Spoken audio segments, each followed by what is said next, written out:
দেশের দক্ষিণ পূর্বে সমুদ্র অর্থনীতি ও ভূ রাজনৈতিক দৃষ্টিতে একটি গভীর সমুদ্রবন্দর নির্মাণের পরিকল্পনা দীর্ঘদিনের। এর আগে ২০১২ সালে সোনাদিয়া দ্বীপে চীনের আগ্রহে গভীর সমুদ্রবন্দর নির্মাণ অনেক দূর এগুলেও শেষ পর্যন্ত ভারতের আপত্তিতে মুখ থুবড়ে পড়ে।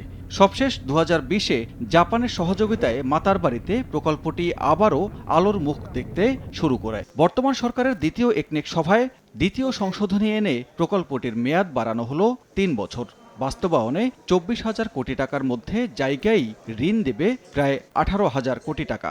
যখন আরও ব্যবসা বাণিজ্য বাড়বে, একটা গভীর সমুদ্র বন্দর না লাগলে আমাদের ব্যবসা খরচ অনেক বেশি হয়, কারণ ছোট ছোট জাহাজে করে সিঙ্গাপুর বা অন্য কলম্বো থেকে আমাদের নিয়ে আসতে হয়। এটা অনেক বেশি ব্যয়বহুল, সময় সাপেক্ষ। যেটা অত্যন্ত, আমি আগেই বলেছি, খুব সহজ শর্তে ঋণ দেয়। জাপান এজন্য আমাদের কাছে খুব নিরাপদ মনে হয়।